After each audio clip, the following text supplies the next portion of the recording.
You're. Hold on, let's get my light on. Right. Okay, what's going on, everybody? Let's see. Can I hear myself? Cool. Oh, my mic is not in its usual place. That's why. Pro streamer strat.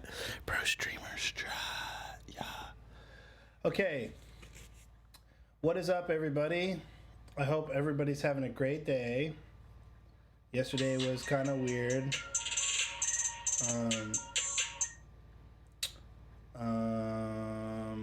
Because of everything that's going on. That was kind of weird.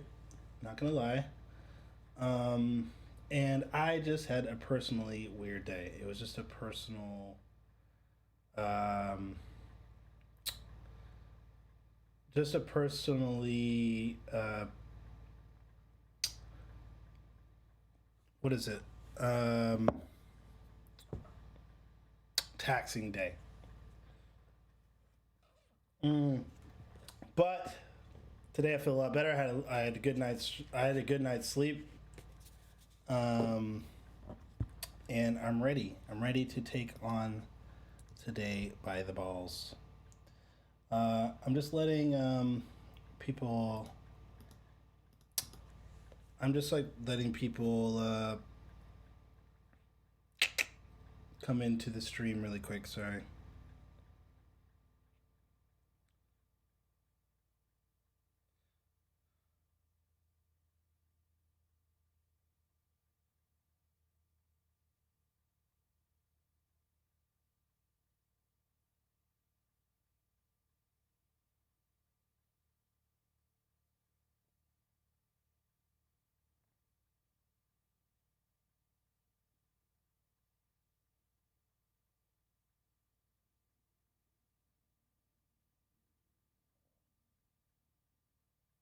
Hmm.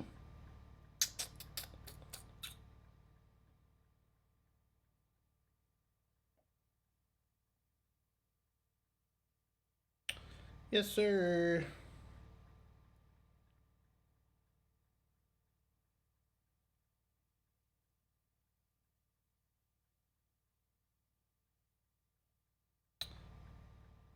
Oh my god.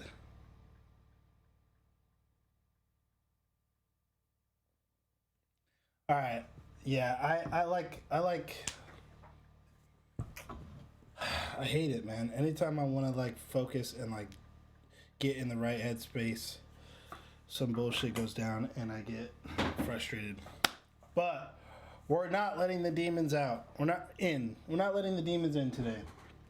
We're gonna focus on the stream. How's everybody else doing? Let me know in the comments how you guys are feeling today.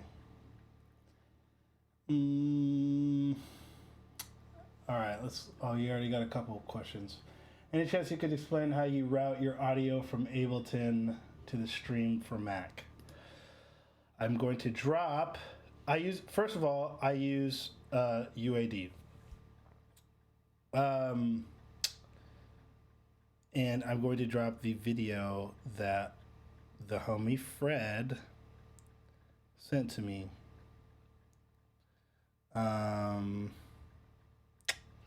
Let us see. Let us see. It comes from his email, so sometimes I can't find it.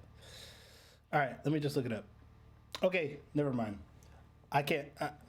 Just YouTube routing UAD console to OBS. It's super, super easy. And it works great. You don't need to use Soundflower. You don't need to use. What did I use before? Loopback. Fuck all that. Thanks. I'm glad you enjoyed the stream yesterday. That was that. Yeah, we made it happen. Why am I so dark? I got a big ass fucking light right in front of me. Let's see. But whatever. I'm a dark person, so.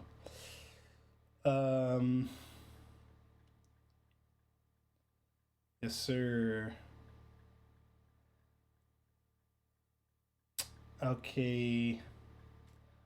I'm glad you guys are getting in inspired. I don't know if you were on last.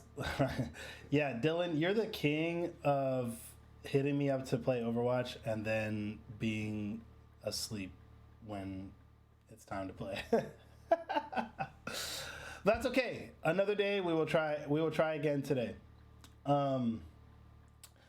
Zebra 2. Okay, Zebra 2. That's the Yuhi plugin. I remember that was super popular. At least Zebra was popular when I first started really getting into production, 2011-ish. I mean, I've been making beats since 2005, but I didn't really get serious till about 2011. And honestly, that I've never really tried it. I can't. First of all, I'll just come out and say I've never tried it, so I don't know. I can't. That was one time, Dylan. Let it go. Anyways, I've never tried it, so I can't. Like totally recommend it, but I would say be wary of stuff that's that old. Unless Zebra 2 just came out, a lot of the old plugs are a little dated sounding. Like I had Nexus because Nexus was the plugin to get, and I have not opened that up in probably 3 years because it sounds so of that era, which was like 2013. Yeah. So, anyways. Let's get into it. Right. And crazy latency as always because Ableton sucks with latency. Still? Is it the Pro filter? Is it Fab Filter 2? It is, man. Fab Filter 2 has more delay than Fab Filter 1 or than Pro L1, which is heartbreaking because I like to keep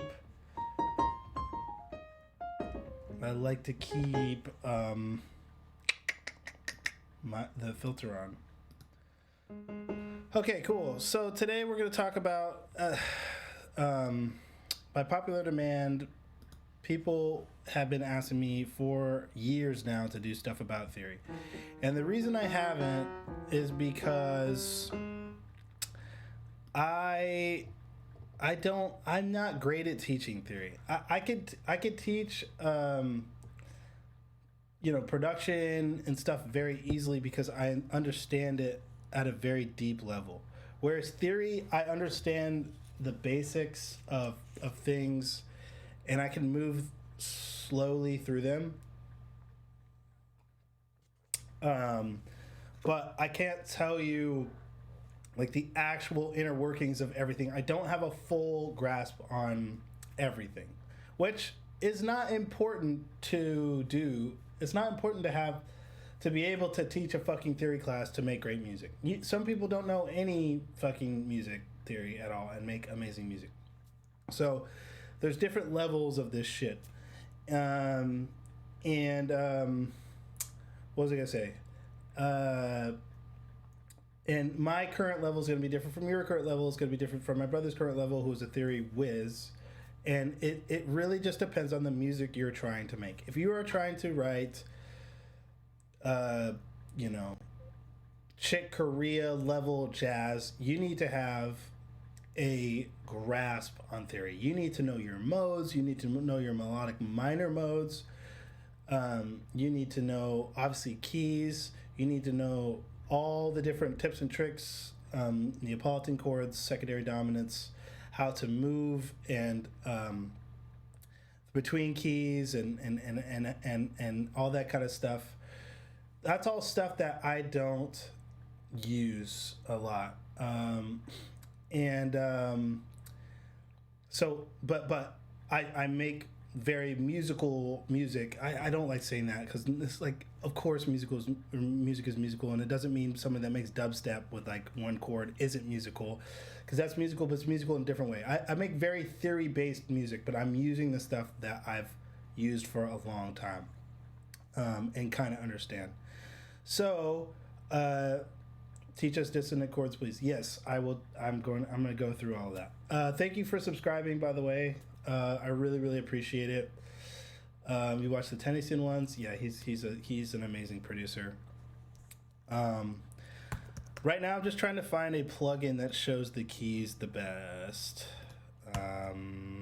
So I can. Let's see. Is there a way to show the keys on this? How do you make the keys show on Spectrasonics? I don't know. Utility?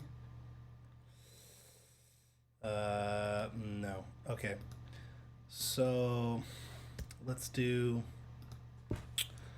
I know there's a program that piano players actually use that show everything, but I'm just a bit like, I don't know. That seems like a lot. I think Contact will show the keys. Let's see. Do I recommend the stock piano and stock Ableton piano? I'm going to say this very nicely. Hell the fuck no. That piano fucking sucks. Honestly, I hate all pianos. Unless it's heavily in the mix, I really, really hate the sound of plug-in pianos. I think they sound like shit always. And you can always tell that it's fake. Unless it's heavily in the mix. So I always resample pianos, and anytime you can record a real piano, I highly recommend that. Okay, I know I know Contact shows pianos. Let's see here.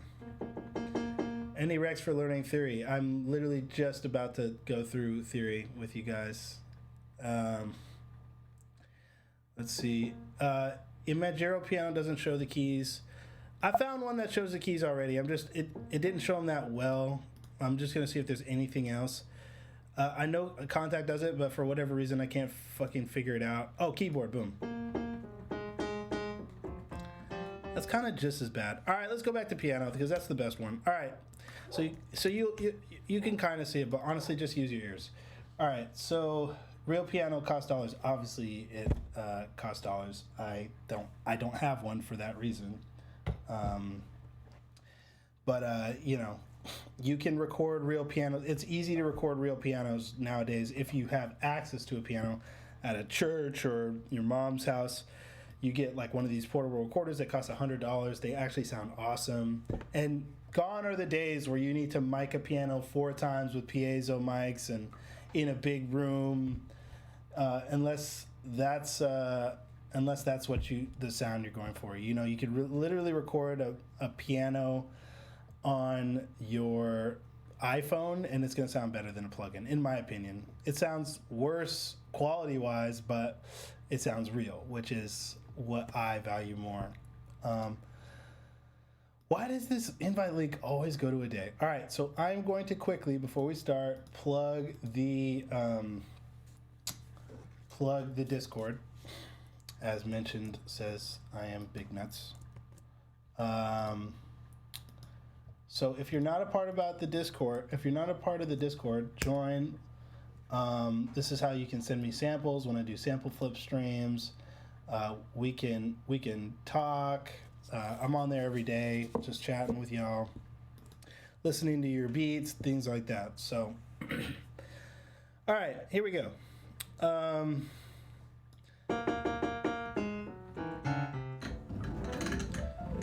Theory. Okay, so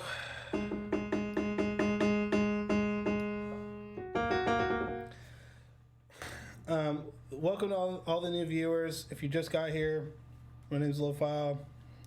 I'm about to teach you theory and how to get started learning theory, how I write my chords, and things like that.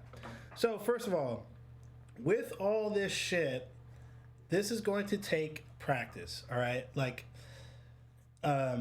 producing anything that takes time that you want to get good at, it's going to take practice. Like, obviously producing takes practice, but we don't think of it as practice because it's fun to us. You know, it's just something that it's like we're playing a video game sometimes, It's really like a fun thing to do. Um, and for instrumentalists, that's practicing their instruments. They're not even practicing, they're just having fun playing their instrument with this in mind. So I think there's a disconnect sometimes with producers in theory because they kind of want the easy way around. They're like, oh, I don't want to deal with all that stuff. I just want to make the beat. You just give me the chords. I'm going to get a chord pack from Splice and just put 808s underneath and call it good.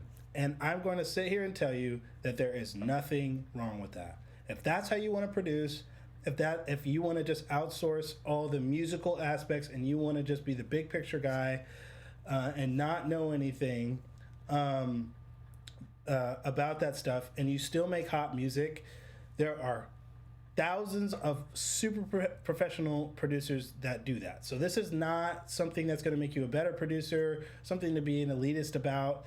It is literally just a way to expand your knowledge and give you more tools when you create. Because even if you get that chord progression right, or chord progression off Splice, and you add 808s and you're like, damn, honestly, 808s, that's not the vibe. It needs a bass line. But you don't know the first thing about playing piano or bass or like what a key is, then you're limited. Then you're stuck again. You got to find somebody who can do bass for you. So for some people, that workflow is fine because they have that support group. They have that system of people that can play for them. But I like being in control. I like being able to at least attempt or at least do mock-ups or things like that, and just being able to add all the colors I want without being limited. And then also, deeper than that, if you want to start from absolute scratch with some real chords and play and write a song, you need to know how to do that stuff. And some people do it by ear, which gets them really far, especially with simple music like pop and shit. You don't really need to know a bunch of crazy chords. But so many people ask me, like, oh, how I get into like R&B music and like that kind of stuff. And you need a little bit more, and especially like gospel, you need a little bit more of that understanding. So that's my thoughts on theory. This is not a you have to know it. This is not a people that know it are better. This is just another set of tools. Okay, cool. So you often write chords that don't have roots in the bass, so play C major.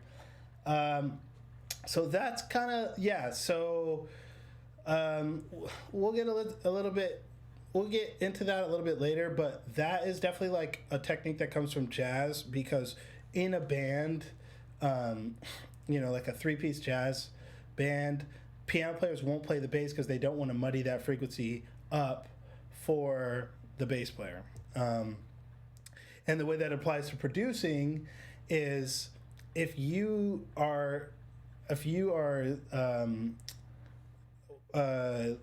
layering synths, instruments, sometimes you don't need all the notes of the chord in every single layer. Like in the back in the day, I would like make a chord progression, and I'm like, oh, I'm gonna layer this, and I'd make like 4 tracks with different sounds on them, and I put the same MIDI in each track, and maybe pitch one up an octave, one down an octave, whatever, and it'd be thick. But then I ran into this problem that sometimes like that high octave, it didn't need that bass note because I just need the high frequencies, and the bass note was distracting, so I like deleted it and maybe take out some other stuff.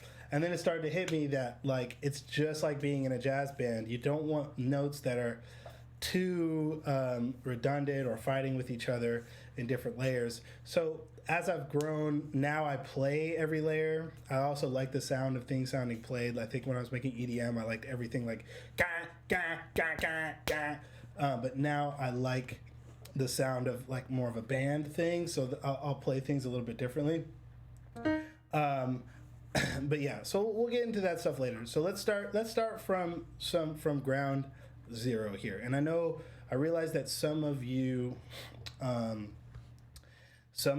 already understand a lot of this stuff, and everyone's on different levels. But we're just going to start from ground zero really quick. And I'm just gonna open this notes app here. Okay,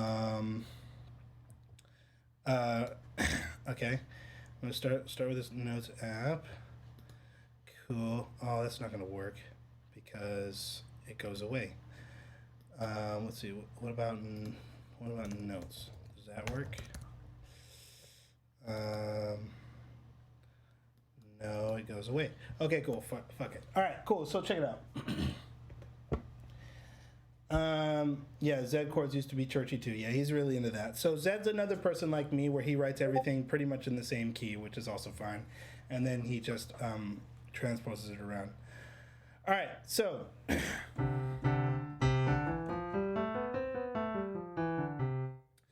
the place to start with theory are scales, okay?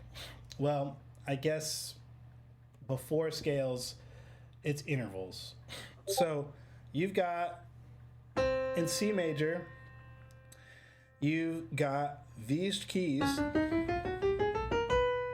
that you can all play with C major, that all have a relationship to C major, okay? So if I was to play this, that is an interval. If I was to play this, that's also an interval. Any two chords is an interval. And an interval is the distance between one chord to another. And so, you know, I would write some of this down. If you don't know it, I would just write, and you don't have to take detailed notes like, oh, which one. This is just more stuff to like learn about. So if you don't know an interval, the first, I would say number one, the first step. Fuck it, I'm gonna use this notes app. The first step to learn are intervals. And like I said, man, I'm sorry. I want to just give my students like the answers to everything. I wish there was a button that I could just make you just like good at this stuff, but you will have to practice this. Twitch theory. You will have to practice this. So we have each interval's got a name, right? So one half step, a minor second. So when you have two types of steps. You have a half step and a whole step, right? So a half step above is a minor second. A whole step above, two half steps, is a major second. And then so on and so forth. So we go minor second, major second, minor third, major third, perfect fourth, tritone, perfect fifth, minor sixth, major sixth, minor seven, and major seven. And then we have an octave. So chords are built off of these intervals, okay? Series of half steps and whole steps are how you build a scale. Did I say chords before? Scales are built off of these are built off these intervals. So it is important to learn what those intervals are. Write them down in a book somewhere. Learn them. They are important. When I was in college, I did music school for a year. We had heavy heavy ear training that we had to do where we'd have to go on this website and it would go, "What's this?" And I'd have to go tritone, and it would tell me if I'm right or wrong. Intervals are so much easier to understand once you understand key signatures. That's because sending from the root, each interview in the minor, major, perfect, you can alter them by half steps. Yes, I think everyone learns differently because key signatures do not help me out at all. I still struggle with key signatures. Personally, yeah, we'll get to reharmonization. Yes, key signatures, that kind of applies to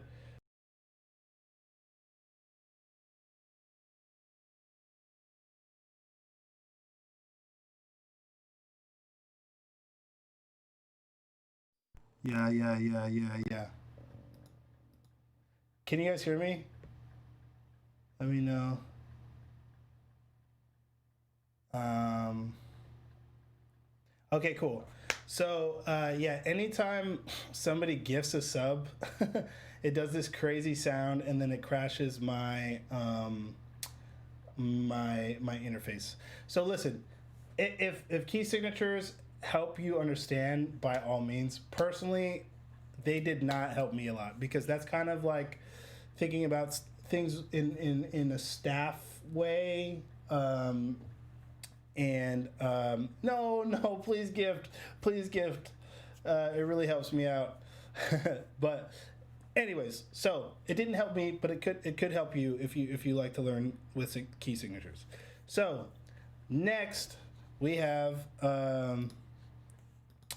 yeah, I meant to get that fixed before this stream, but I couldn't figure out how to get back to the old website. I've got a guy that like set my whole stream up for me, and um, he like set my whole stream up for me, and I just hit him up. Oh, we got more streams. Oh, it looks like it stayed this time. Okay, all right, scales.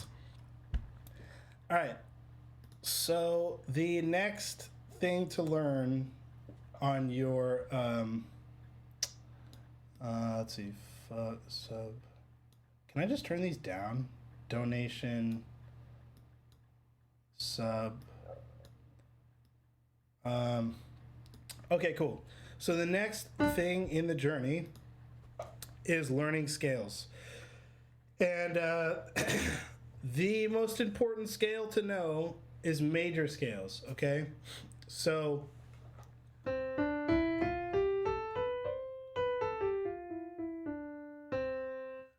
a major scale is built with, you guessed it, intervals. So what I had to write down in my theory notes was as whole, half, whole, half. So a whole step, then another whole step, then a half step, then a whole step, then a whole step, then a whole step, and then another half step back up to C. So this is a major scale in its entirety. Okay, now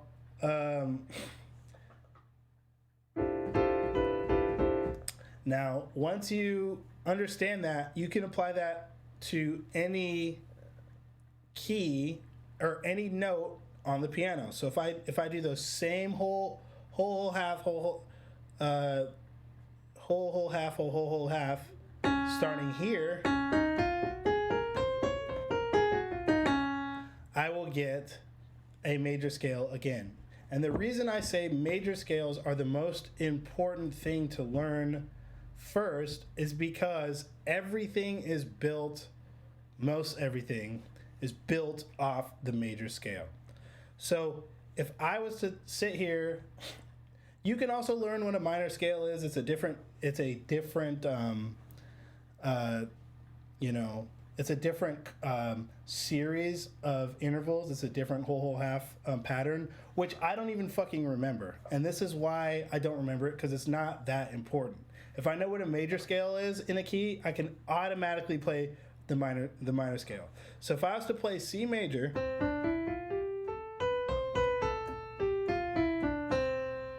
and if I play A minor,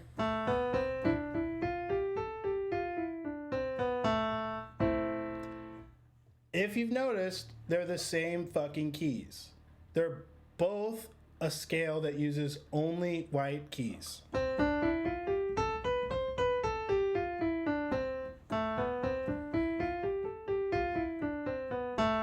So now, me knowing my C major, I automatically know A minor, because A minor is the relative major, or A minor is the relative minor to C major. It's a mode of C major. It's the Aeolian mode. Okay, it's the minor mode. So every minor scale has a major scale inside of it. That if you just start on a different note And that's why music is a little bit ambiguous because, well, how do you know if a song's in major and minor? You don't really fucking know because it's all about where you put the focus. So I want to show you a couple examples of this, or maybe just one really quick. So there is this song by Two Door Cinema Club, which I think perfectly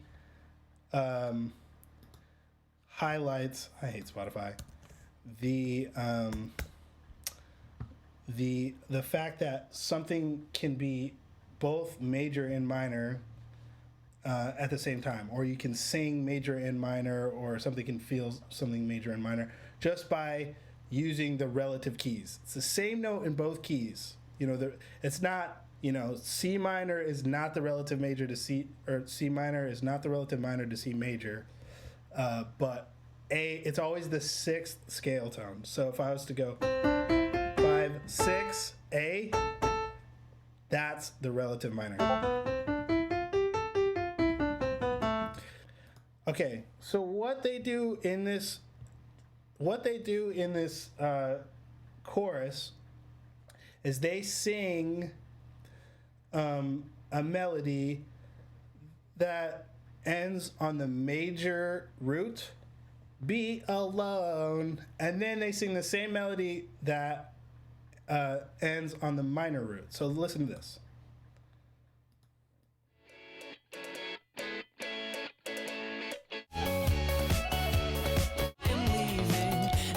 This reminds me of fucking high school. Okay, cool. So right here, listen to this. I want to be alone. This is the major root. You don't want to be alone. That's the minor root. Same fucking song, same key, major to minor. So that's why I am like, learn your major keys, because if someone says, oh, play F Dorian whatever, and you've never played F Dorian in your life, but you realize that the Dorian mode is the fourth mode of the major mode, you can be like, okay, so I know C major, so if I start on F and go from F to F, I just played F Dorian. So it all relates to the major scale. So my number one tip when learning scales is to learn your major scale in all 12 keys. So, assuming I'm 30, yes, okay. I should low-key turn. Okay. Just a little. Okay, so let's recap here. So understand your intervals, understand your scales, and now we're going to talk about understanding basic chords. Dorian is D to D, yes. Since the phrase starts, I would consider the song in minor. Of course, not wrong to say A major. So yes, this is why music is ambiguous, because you're not wrong, but also I'm right. You know what I'm saying? It doesn't matter. It doesn't fucking matter. When people are like, oh, is this in major or minor? It's basically people are asking how should I feel about this song? Should I be playing solos that really, sound minor? I'm hitting that minor one and doing like sad sounding things. It doesn't fucking matter, because all songs are in major and minor. But if you start something on this chord and then go, then obviously I'm going to say that's in minor. But if someone wanted to be a theory nerd, you could be like, well, what if you go, no, it's in major, bro. So it doesn't fucking matter. Learn your major key, and even when I'm writing something that's in minor, if I pull out a synth lead, I immediately start playing major lines over it. So if I was to play this, a minor chord,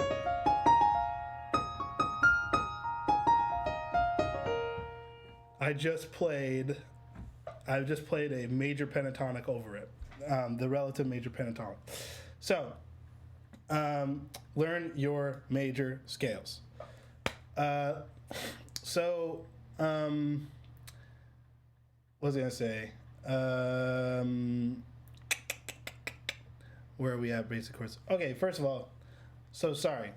Just a quick note to the chat. This is a topic that I've avoided teaching because A, it's not my strongest thing to teach. I understand it. I can write in it. But B, I am just not a fan of music theory culture. I went to jazz school. You know, I met all these motherfuckers. I don't like fucking neckbeard people talking about, well, actually, technically, that's the melodic minor, like nerdy fucking thing, because they all make shit music, okay? And I think it turns people off from learning this shit because people get a little bit overwhelmed and like, well, I don't really understand. You know what I'm saying? Like, there is nothing pretentious about this, but for whatever reason, people have put so much like weight and pretension, I don't know if that's the word, on music theory. But yeah, exactly. Jazz musicians refuse to play third intervals. Yeah, exactly. And there's so many, and classically trained assholes. Exactly. It's like, bro, it's not that fucking serious. It's just, this is a vehicle to help you understand and push your musical understanding along. Yes, elitism just fucking sucks. And if you're going to talk to me about theory, there's going to be zero elitism. I'm just going to tell you how to build these things. And there's two schools of thought when you're talking about theory. There's the memorization, and then there's the building school of thought. And some would argue that memorization, you know, you can recall things a little bit faster and whatever. But I don't learn like that. I think I said this. Is my mic too low?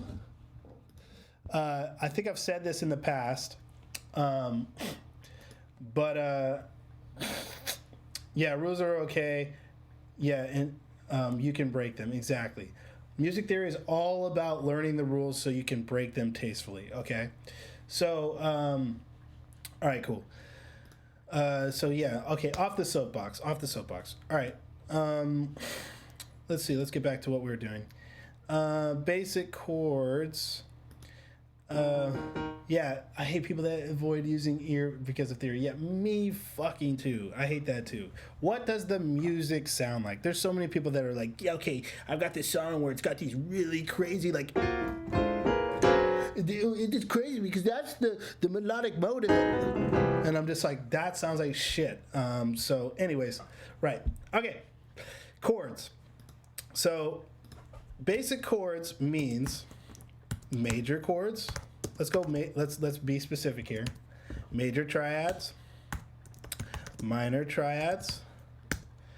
I should do this automatically. Diminished and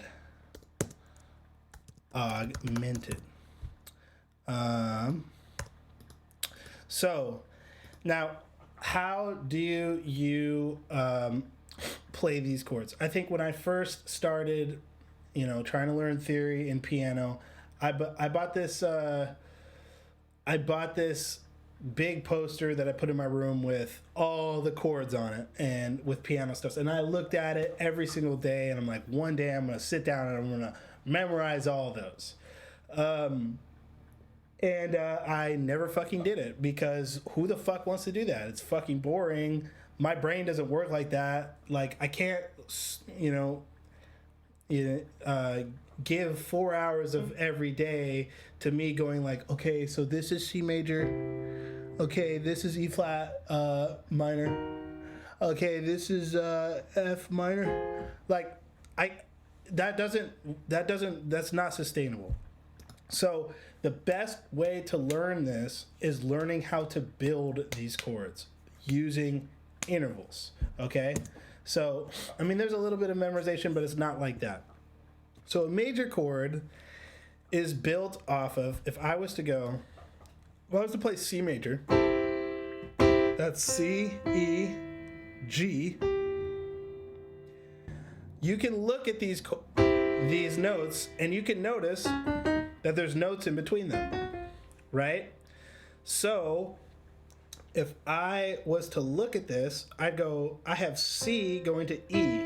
That is 1 half step, 2 half step, 3 half step, 4 half step, or major third. That's the name of the interval, 4 half steps, major third. And then if I was to look at my top note, I have 1 half step, 2 half step, 3 half step, or minor third.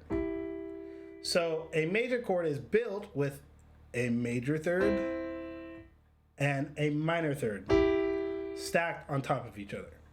So if you don't know your intervals yet, we'll just, for right now, we'll just call this 3 plus,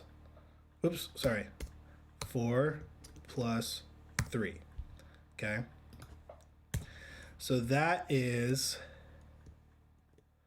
4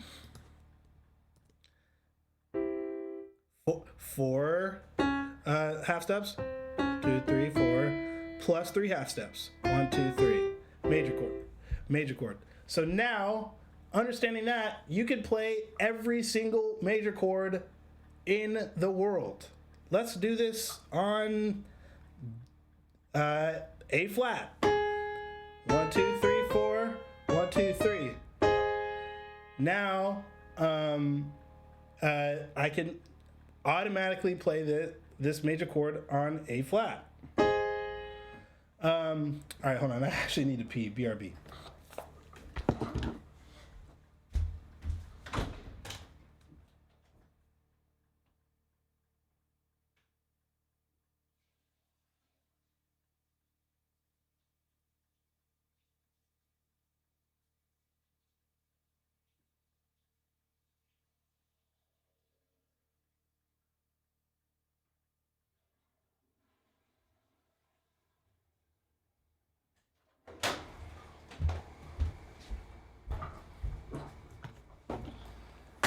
All right, cool. So yeah, circle of fifths is an incredibly useful tool. It is. Circle of fifths is very important to understand. It can help you figure out keys, what's all the stuff in the key. But I'm going to be honest with you, I went to jazz school and I still don't understand how to read the circle of fifths. I don't know. It just something I think I should eventually learn. My brother uses it all the time.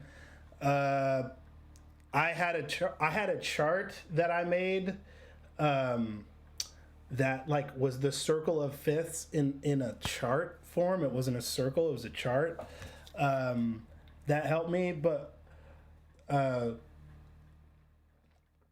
honestly, I don't use it ever, just because I didn't learn it. And I would go ahead and say I would recommend people learn it. I'll go with you. I'll learn it with you. I'll look something up.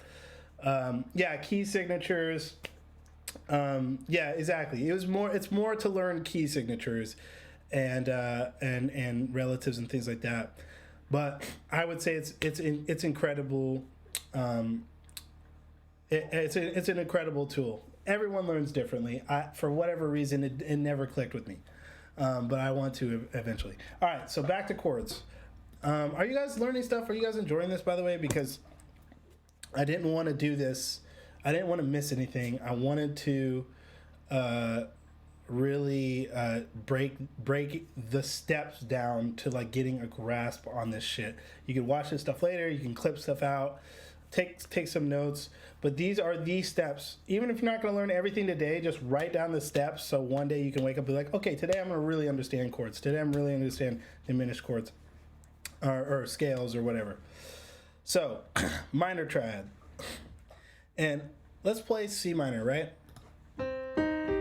So here's C minor. We got C, D sharp. I can't remember if this is sharps or flats. Yeah, no, it's flats. So C, E flat, and G. So this is a C minor chord. And if you can look, you can do the same thing. You can count your intervals. 1, 2, 3. 1, 2, 3, 4. So this is the minor triad in reverse. 3 plus 4. So now you can play a minor triad on anything. So let's do it on F. 1, 2, 3. 1, 2, 3, 4.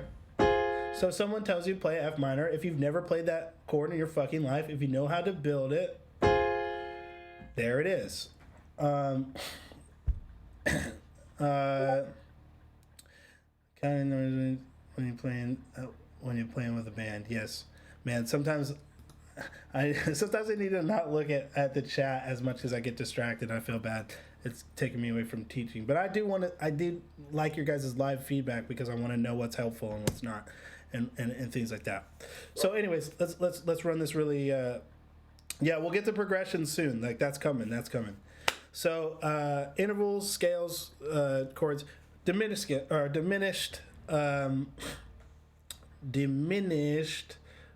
chords are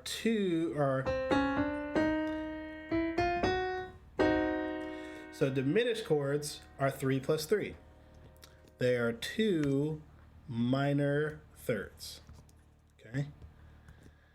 I'm really trying to make sure I'm saying all this shit right, because it's, I have never taught this really before, so I don't want to fuck anybody up, but I'm pretty sure this is all right. Okay, and then augmented, if we use our inference skills, can anybody guess what an augmented chord is? Tick tock, tick tock. You guessed it, it's 4 plus 4.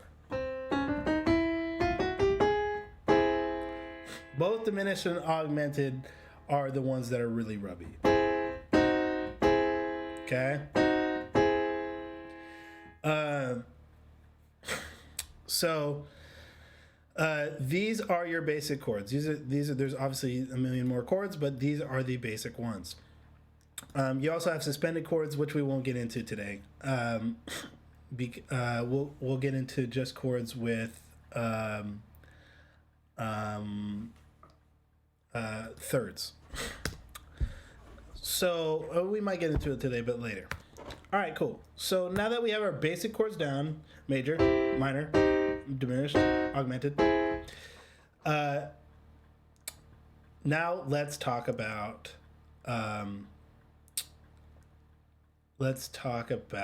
should I go to seventh chords or keys? No, let's talk about keys.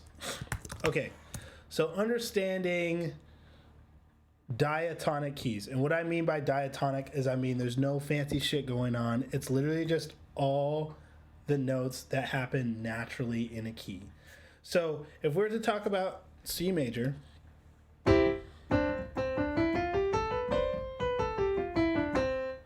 if you built a chord, literally just skipped a key through starting on every single one, you're going to naturally get one of these chords, okay?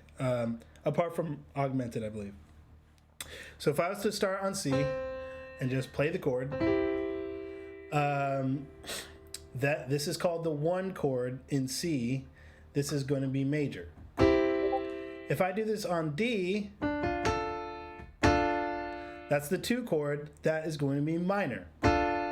If I do this on E, that's the 3 chord, that's going to be minor. If I do this on F, all of a sudden, now we're on the 4 chord, that's major. So far, we have a naturally occurring major, minor, minor, and the 4th is a naturally occurring major. And then the next one, the 5, is major. Then the 6 is minor, and the 7th is diminished. Just weird how that works. It's just Western music. The seventh scale, or the seventh note, seventh tone in a major key is a diminished chord. Okay? So, I can already start writing music with these chords, okay? You know what I'm saying? So, this is very good to know. So, learning your keys first one is chord tones. Now, the chord tones is what I was literally just talking about. When you start on what part of the key, that's going to dictate what kind of chord that it is. Once you start getting more advanced, you can change the chords, and that's when things get a little bit crazy and jazzier. Oh, what if the 4 was actually a minor? Oh, that sounded kind of cool. You get into that. But before you get there, you need to learn and understand what each chord tone that naturally happens in each key is. And with minor keys, it's different.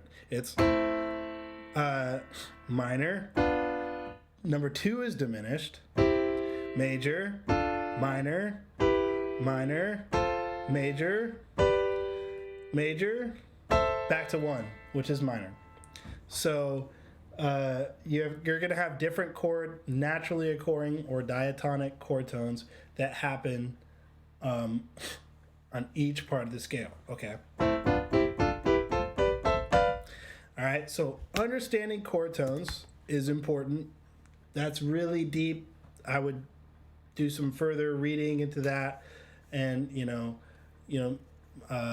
kind of do your own research as far as like major and minor chord tones and things like that, and how to deal with them or whatever, or how to really like internalize them, because that took a little bit longer for me to internalize. But once you understand that, and you're playing through like a lead sheet, or you're playing at church like a Hillsong song or something, and they haven't really picked the key, it's like, oh, we're gonna let's play this in B flat because Sherry can't sing in C; it's too high for her. So let's play in 6 flat or in B flat. Or in D flat. So play the 1 chord. So instead of them saying play D flat major, they say play the 1, and you know that since you're in major, you can be like, okay, that's gonna be this chord because the 1 in a major key is major. It's like, all right, now play the 4 chord. Okay. So learning chord tones allows you to move musical ideas throughout keys without having to know the keys, because you just understand how major scales work and how chords work. So that's why it's really, really important to understand chord tones as they relate to keys. And then once you understand that, you can start to learn cadences. Okay?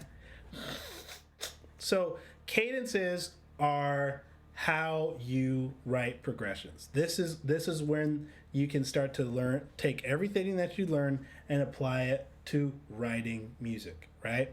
So a cadence is, I guess how it was explained to me, I don't know the actual definition, but how I think of a cadence, or how it was explained to me, is it's how you resolve back to your home chord, whether that's the 1 or whatever. Getting back, because you could do this all day, but there's nothing really there's nothing pulling you back to the 1. But if you were to do something like this, where the fuck do I want to go right now? Where do I want to go? Thank God we went back there, because when I'm here, that is telling me that I want to go home. So learning cadences and learning like kind of classic ones and how you resolve, they can be, 3 chords, they can be 10 chords. Like they could be a crazy cadence.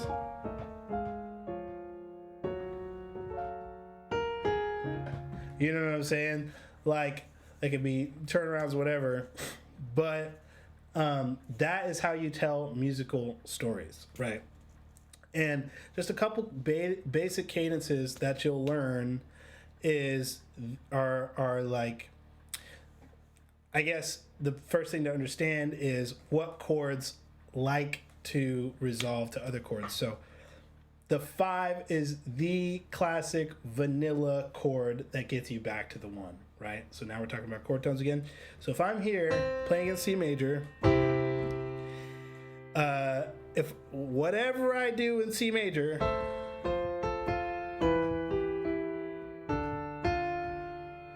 if I end up here, if I want to go home, if I end up at 5, that's really, really, really taking me home, right? So there's a bunch of very, very, classic ones that I was told to practice when I was learning this stuff. The 2-5-1 is the most common cadence ever. 2, which is D minor naturally.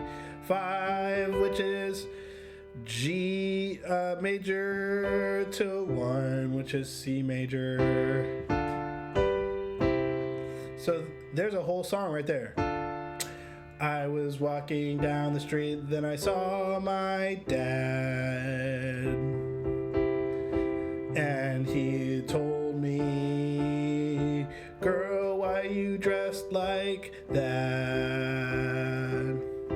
Then I told him, Dad, don't tell me how to dress, I'm a grown-ass woman, shut the fuck up. And there's my song.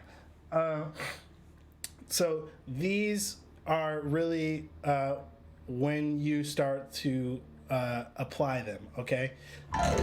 So, a couple, I'm going to show you a couple like a little bit more advanced ones, just so you can get an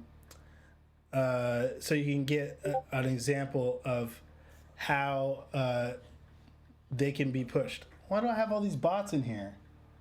Oh, this is annoying. Please go away. Please go away. Anyways, so another common use of a cadence is the very common minor 4. Okay, so now we're getting out of diatonic keys. We're talking about borrowed chords in notes that don't really happen naturally in a key. But this is a very common pop cadence right here. Is going, instead of going to the 1, is going to the 4, then the minor 4, because 4 is naturally major, then back to the 1. And what that sounds like is this: 5, 4, minor 4 to 1.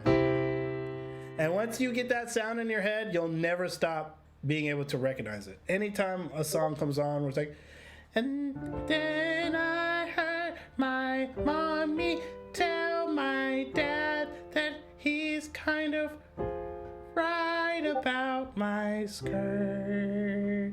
You know what I'm saying?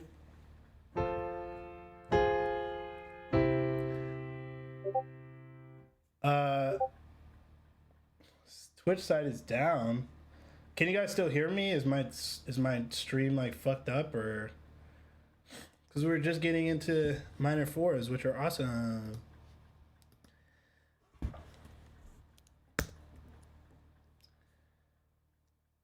Okay, cool. So chords. So intervals first. Learn intervals, then scales. Let's go. Learn your major in all 12 keys, and then learn your minor. Just because. It's good to know both. Good to know both. Then learn your basic chords. Okay? Then start understanding what chord tones mean. Okay?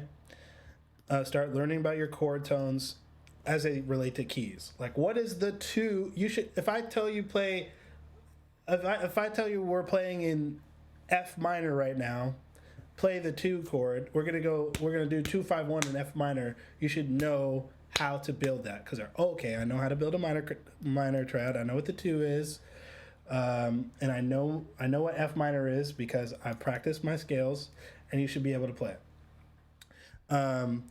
So that's understanding chord tones. Cadences is when you're writing music. Okay, that's how you learn to build tension, have a home, have a tonal center, go somewhere, come back, and cadence. Okay, and now the last thing that I'll say is, and this is where things start to blossom. This is where things start to sound.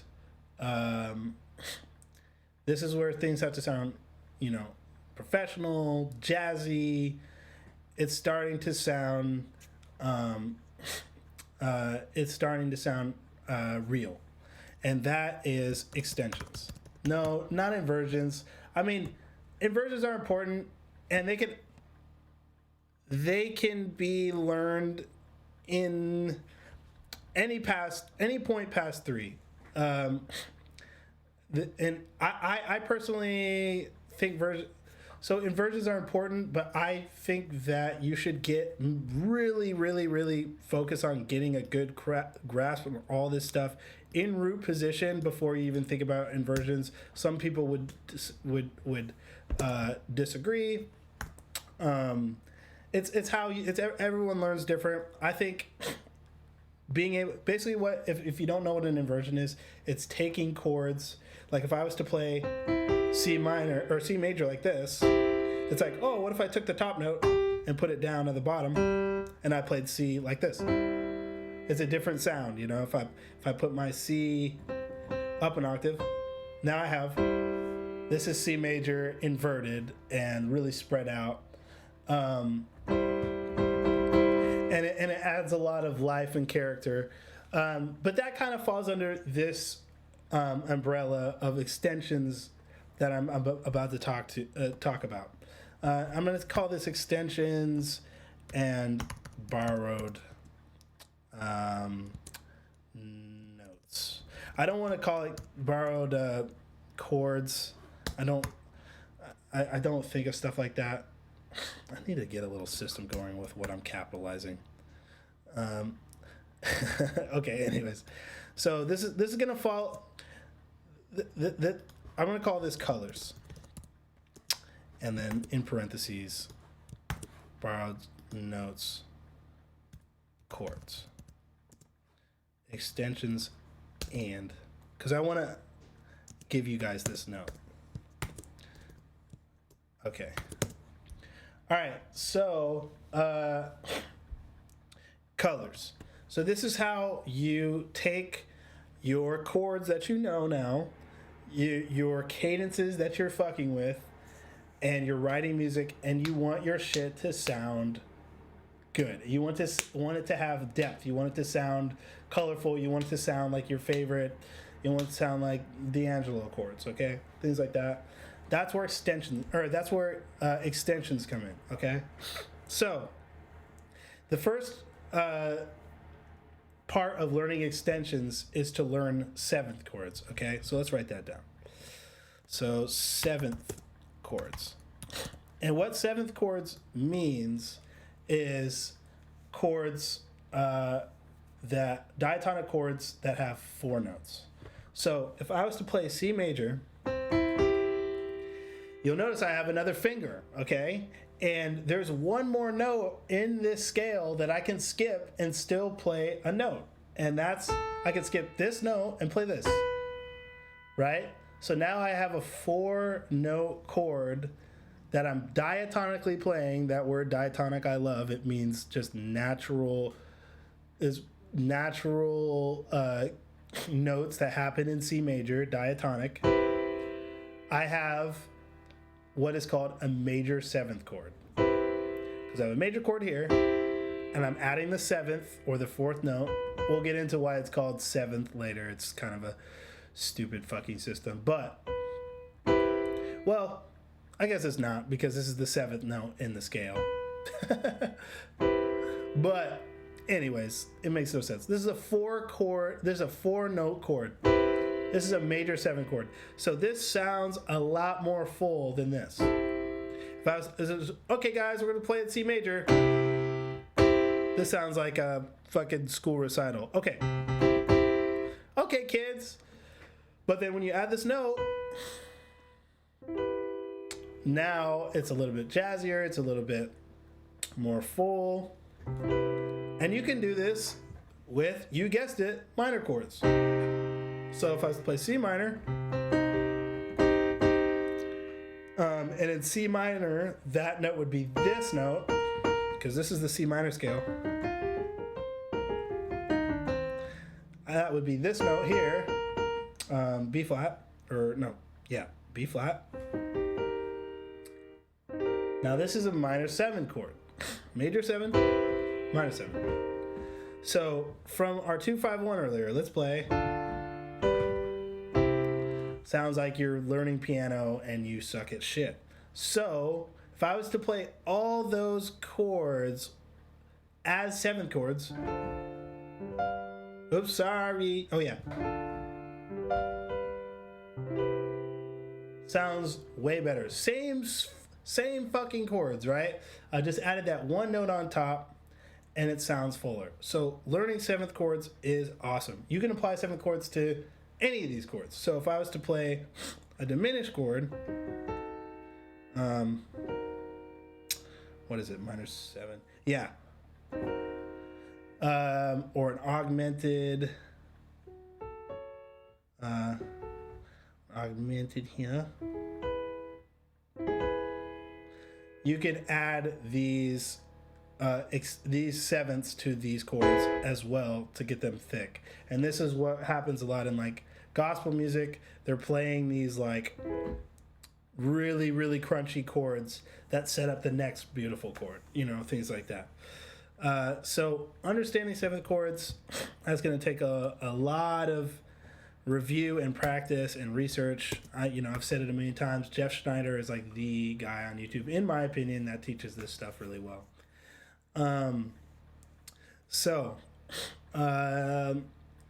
chords. Okay, so the next extensions to learn after 7th chords are, or actually, these are actual extensions. You know, that's just, those are basically just 7th chords, but these are actual extensions.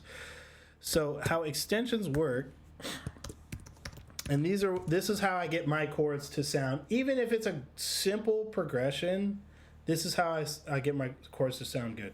Really quickly, before we go on any further, you guys, I'm glad that you're listening, you're in the chat. Why don't you drop a poggers in the chat or some shit just to let me know you're still with me. I've been talking for a long time.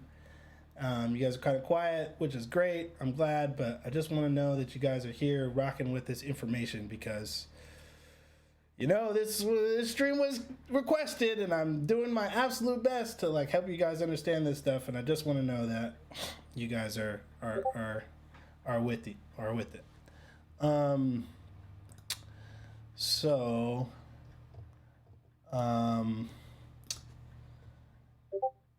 Yeah. Okay. And it looks like nobody. Okay. Well, I guess this stream will be up for a while, so if people aren't really fucking with it now, they can come look at it later. Okay, cool. There we go. We got some yo-yos in the chat. Tight. Because this is the part where it really gets interesting. If you understood basic theory and all that kind of shit, all that other stuff, is a lot of what was I gonna say? A lot of that other stuff is basic for you, but this is really gets advanced and things like that. All right, so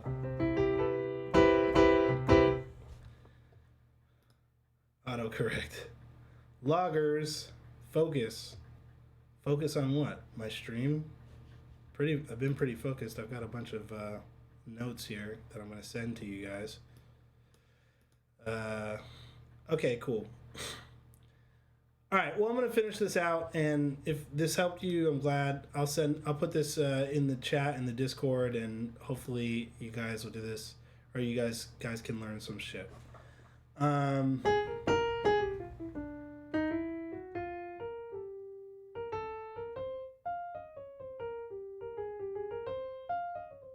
All right, cool. So this now let's talk about extensions. I am focused. Okay, cool. All right. So let's play our major seventh. Okay, here's our major seventh chord. If you'll notice, I am skipping notes, right? I'm skipping this note, I'm skipping this note, I'm skipping this note. And those are all still in the key, right? In jazz music, in gospel music, you can play those notes with your chord. So you can turn a 4-note chord into a 5-note chord. And that's when stuff really, really starts to sound awesome, okay? So it's the difference between to, same chord, right? So those are extensions. So this is called the ninth when you play the second tone in the scale, which is D. That's the ninth. This is the 11th, and this is the 13th. And you can play any of these or all of them in your major chord. So if somebody told me to play C major, I would not go. I would immediately go. And that is because this is the ninth, called a C major 9 chord, right? And that's going from, that's the difference between to, like, it literally makes your shit sound like music immediately. Okay, so the most basic extensions are the 9th, 11th, 13th. And those are just the 2, the 4, and the 6 in your key. So we've got this D minor in between the C major. And these are all your extensions. And it's weird that they're named that. I think they're named that. I don't really know the history behind it, because in my head I'm like, oh, I'm playing a C2 chord because I'm playing the 2. But for whatever reason, you add what is 9? So there's 7. You add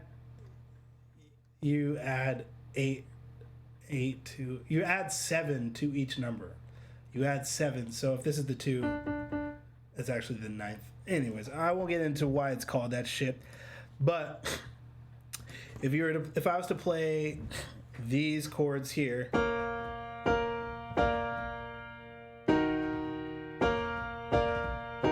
those are all root position chords. Now let's play them with extensions. Amazing transformation, right? Yeah, so extensions are really how you get your chords to flourish, all right? And then those are the basic ones, but then they get advanced. If you play dominant 7 chords, and you want to add your 9th,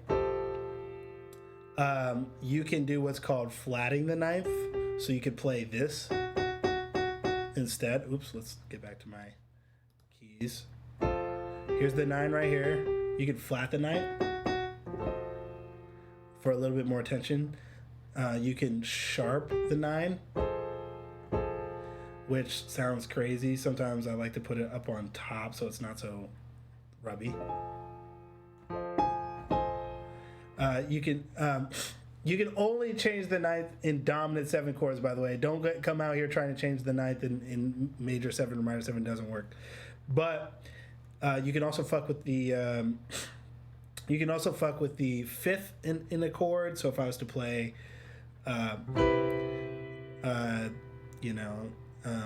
C major 7, I could sharp like the 5th. That's a major 7 sharp 5. And these chords all have names, by the way. So when you add stuff. That's why when people, you know, are making jokes like, oh, play the F minor 9 flat 13 chord, like, oh, what the fuck does that mean? That they're telling you all the extensions, you know. They're playing F minor 9, flat 13. I don't. Okay, it's been a while, guys. I'm sorry. Flat 13, minor 9. Yeah, so that's it. So that's when you start to get into real thick, professional sounding chords. Okay, so extensions are the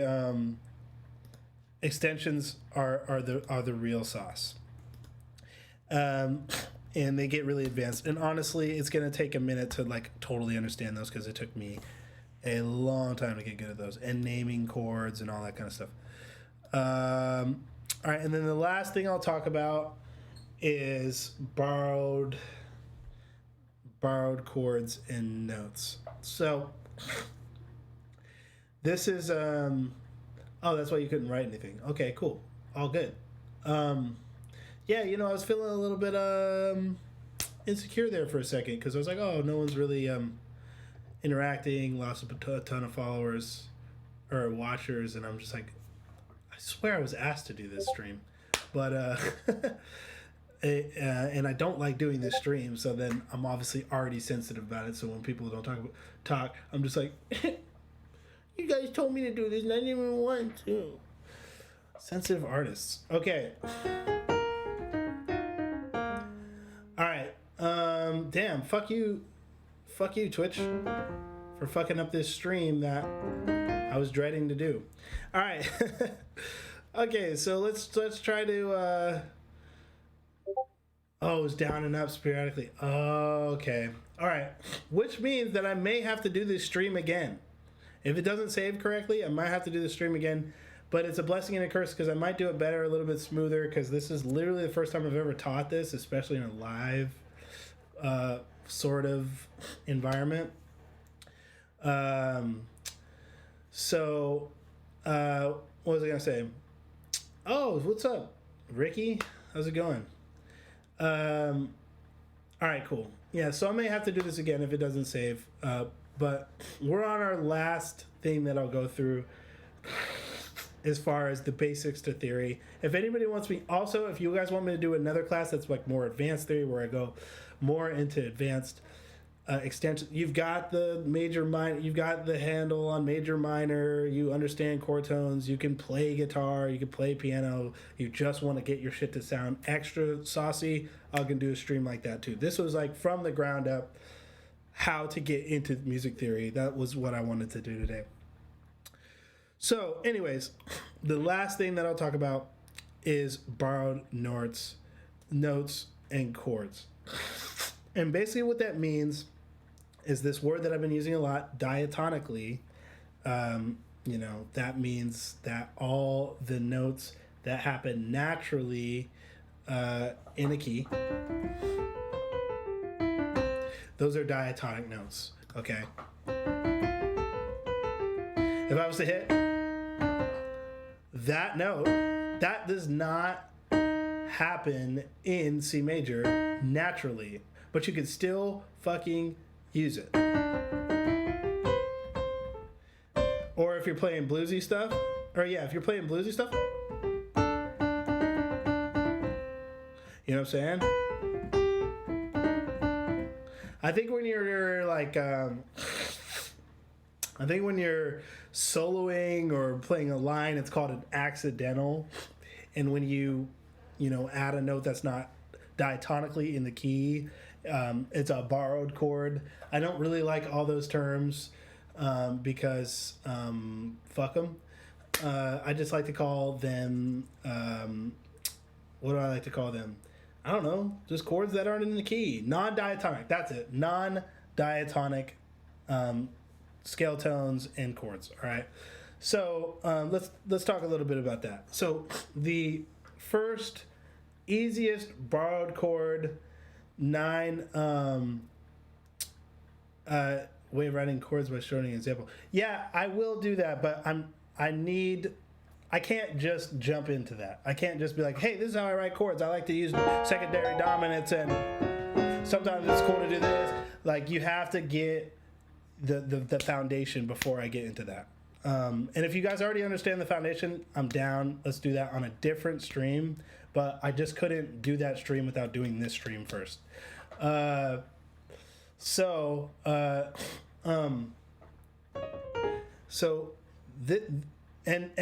actually, this part of my teaching of this lesson is getting into the meat of how I write my shit. I use stuff that's not diatonic. I always have a tonal center. I think that's the difference between like gospel stuff and like R&B stuff and jazz. Jazz a lot of times doesn't have a tonal center. Shit's going all over the place. Keys don't matter. They're up and here and then they're down and here in this key. But with R&B and gospel music, you go into these weird places and then you kind of come back. You know what I'm saying? So, borrowed non-diatonic chords. Cool. So, say I'm in this is what I talked about earlier. Say I am in C major. The first non-diatonic chord or the first borrowed chord cadence that people always learn is the minor 4. That's what I said earlier. It's just taking the minor key, or it's taking the major 4, which is F major, in C major, and then making it minor, and then going to your 1.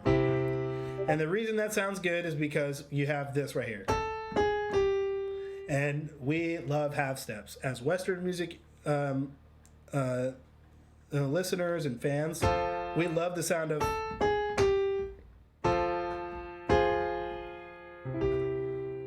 So that's where these come in handy, because you can add these little melodies and relationships within your chord progressions. And those are super, super helpful. So another example of using non-diatonic chords or borrowed chords, whatever you want to call them, is something that it's called secondary dominance. It's using a 5 chord from another key to go to a key, or to go to a chord in your key, right? So let's play in B flat really quick, because it's my favorite key. Or no, let's play in F.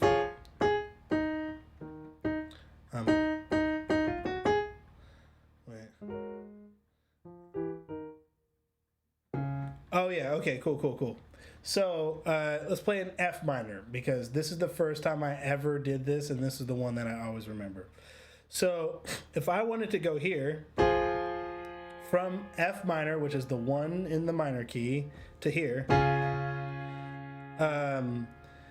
which is the 1, 2, 3, 4, 5, 6 in the minor key.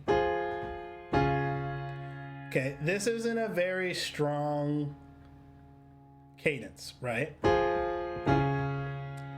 Now, if I wanted to, I could go to the 5 of this in between going to here, right? So I could go, right? So basically how that works is, sorry, I went to the wrong chord, my bad. This is why I hate teaching this shit, because I'm actually bad at it. So, oh yeah. Yep, exactly, that's it.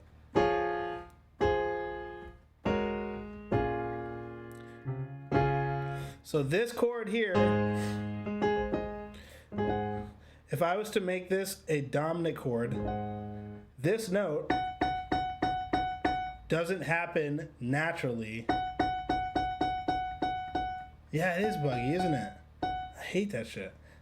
the F sharp doesn't happen naturally in my key. So if I was to go ahead and make these seventh chords, that's a non-diatonic chord technically. So in an actual applicable sense, here's how I wrote the progression, right?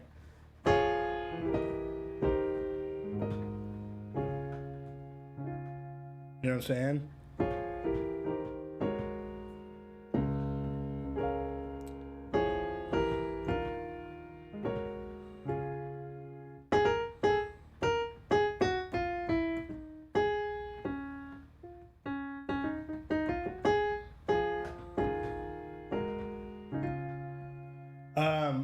And it's because I'm using this 5 chord here, which does not happen naturally. So secondary dominants are huge. They're great passing chords. When I play in B flat, I use this one all the time. So if I play in B flat, and I want to go here,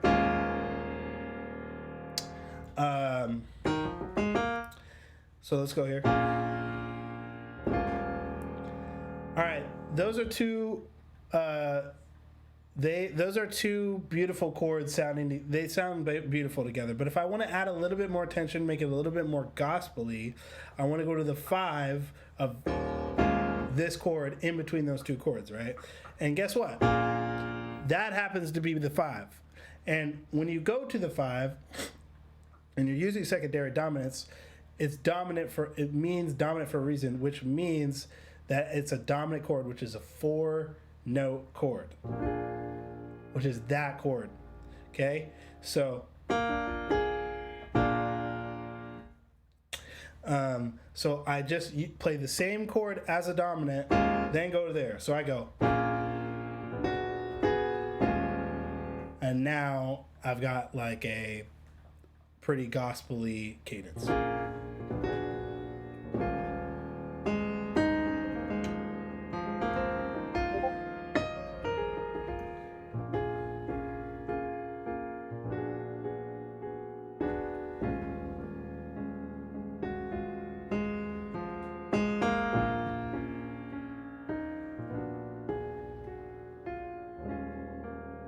You know what I'm saying? So let's go. Borrowed chords, minor 4. Start with the minor 4, secondary doms, etc. So those are the two I'd say start with those.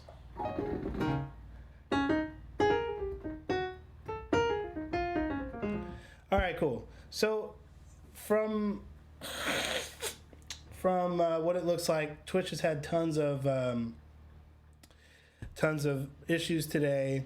So I'll probably do this stream again. I appreciate you guys tuning in and trying to pay attention if it's going down and this and that. Obviously, a little bit stumbled through today because literally this is the first time I've ever taught this stuff because I don't like teaching theory as well because I just feel like people that understand it better can teach it better. But that's the building blocks of theory. So this is the plan. We'll do this stream exactly again. Maybe not tomorrow, maybe later, where it's the building blocks to theory up into the advanced stuff. And then we'll do a full stream dedicated to those of you that can already play, that already understand theory, that want to learn some more tips and tricks about it. Another reason I don't like teaching is because I mainly play in B flat, to be honest. It's like my main key that I know shit. And C major is really what you should teach people in because it's all white keys. But maybe I could do some sort of thing. I don't know. But anyways, if you understand music, that shouldn't be a problem because it'll apply to everything, especially guitar, because you motherfuckers don't have to worry about any of that. You just get a capo. So we'll do intro to theory again. We'll give this stream another go. and then we'll do an advanced jazzy, how do I make my shit jazzy stream, where we start at extensions and then go deeper and deeper into what I know, which I don't understand a lot, but I use it a lot just because of just experimenting and doing stuff over the words. What's the last progression? Dude, I use this so much. So this is B flat minor 9 to B flat altered, which is a dominant chord with a minor 9 and a plus 5, an augmented fifth. With that 7, so B minor 9 to B flat minor 9. God, B flat augmented. God, dude, this is why I fucking hate it. B flat minor 9, B flat altered to E flat. And I don't know what chord this is. E flat minor 9. E flat minor 9. So that's what that is. Okay, and if you guys are not a part of the Discord, let's see. I'm going to invite you. So here is the Discord.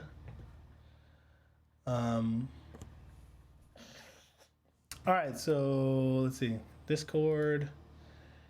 And then what else was I gonna plug?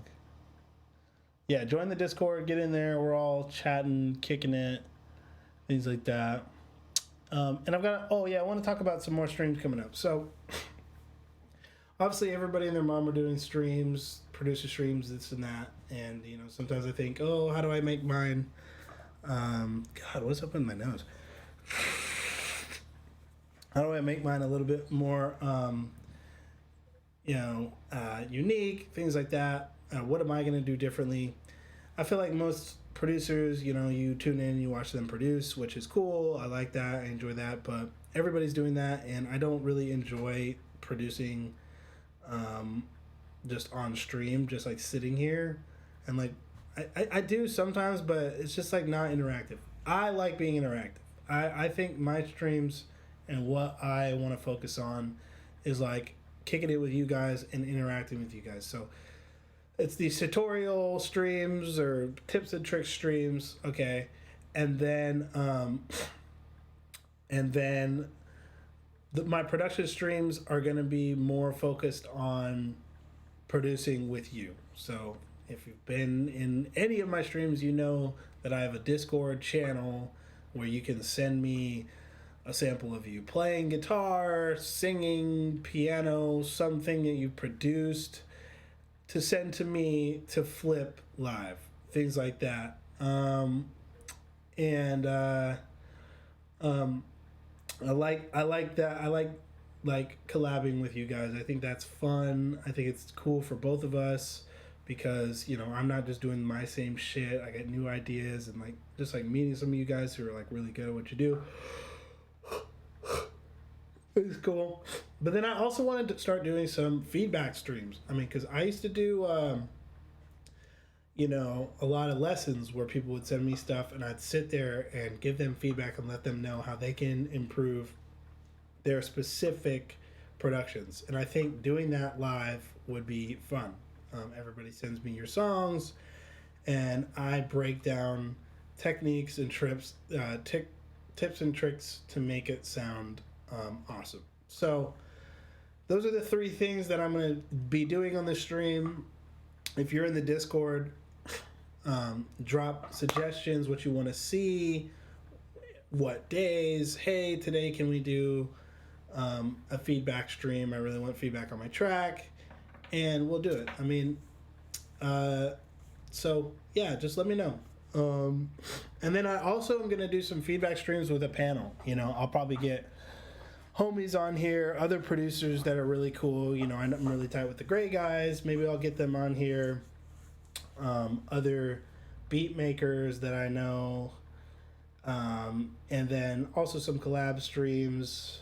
Yeah, we could do just deconstructions of tracks. I kind of deconstructed No Bus recently, but it was more vocal oriented. I could do like one that breaks it down a little bit more on the beat side. Yeah, anything you want to know. I might even make a new channel on music on my Discord that's specifically for stream suggestions, stream requests. Oh yeah, my side. Okay, cool. Punk metal stuff, yes, and we will do some metal stuff. Okay, cool. Anything you can recommend with a MIDI controller? Okay, so this is my philosophy with MIDI controllers, right? It is a mouse, okay? It is a mouse. So do not overthink it. If you want the fancy things with lights and knobs and assignable, you know, fucking, you know, sliders, run it. You got the money, fucking run it.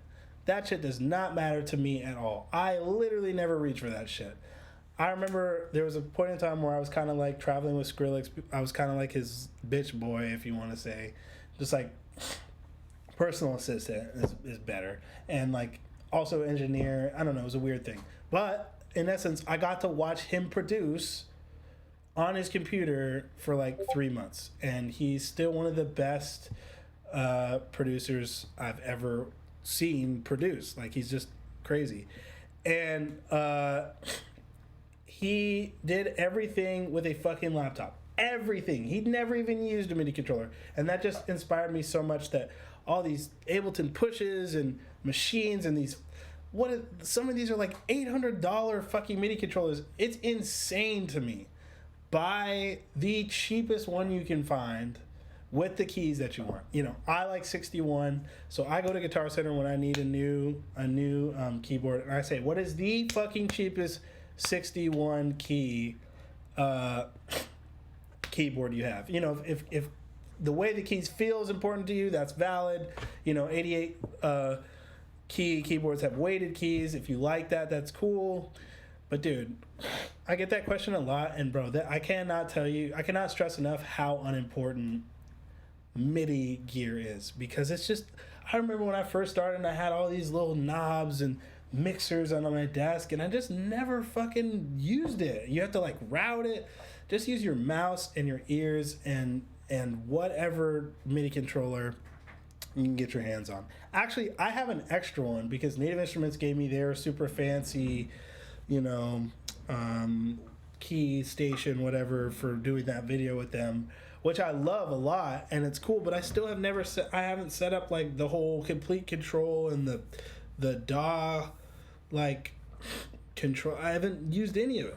So I've got another one, and maybe we'll do a giveaway. I have a project coming out where I want to do like a stream where we all listen to it. Maybe we'll do a giveaway or something like that. But yeah, my biggest recommendation is, if you want the fancy shit, no shame, by all means. But in my personal opinion, get the cheapest piece of shit, because those motherfuckers break all the time, and they're just big mice, and they're not going to help you make better music. Okay. And then there was another thing that I was going to say. There was one more stream that I was going to say. Oh, yeah. The last type of stream that I want to do is a just chatting listening stream, where you guys send me stuff to listen to, or we listen to an album together. You know, I want to do that with my new project coming out, obviously, you know, because I want you guys all to hear it. But, you know, like the Loathe project, I'm really excited about. I really love. I know you guys really love that. And we could just listen to it together and, like, talk about it.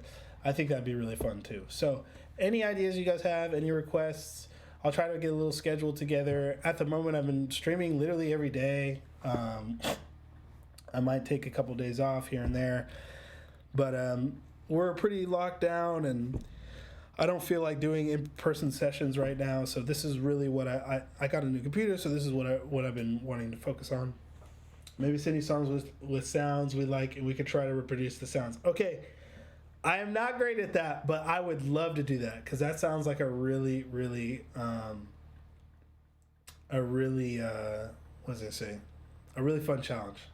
And yeah, sorry, he's giving you brand choices. I could not be a total asshole and give you a brand choice. I had an Ovation that I really loved, and then my last one was an M Audio that was great, and now I have a. Okay, the only one I really don't like is Akai. I don't like the way that Akai feels personally. Thank you for the subscription, Sammy Slaps. I really appreciate that. Yeah, I don't know what's up with my nose, guys. I need to take some Allegra D or something next time. And I'm going to get rid of that sound of gifting subs because it crashes my shit every time. How about a beat battle? Okay, I will do a beat battle when I think this channel grows a little bit more and I have a little bit more of a following and people actually give a fuck who I am. All my streams stay up. I'm really wary about copying like Kenny. I don't know. I don't want to do everything that Kenny does right away because, obviously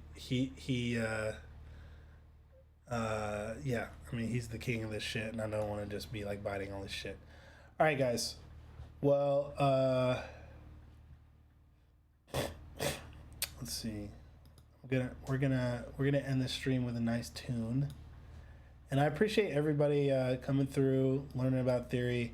Yeah, we're going to try that again. We're going to do another one where Twitch isn't tripping so much. And, we get through it a little bit better. Oh, yeah, we'll just rock with this two-door cinema club thing. All right, guys. Have a good fucking day.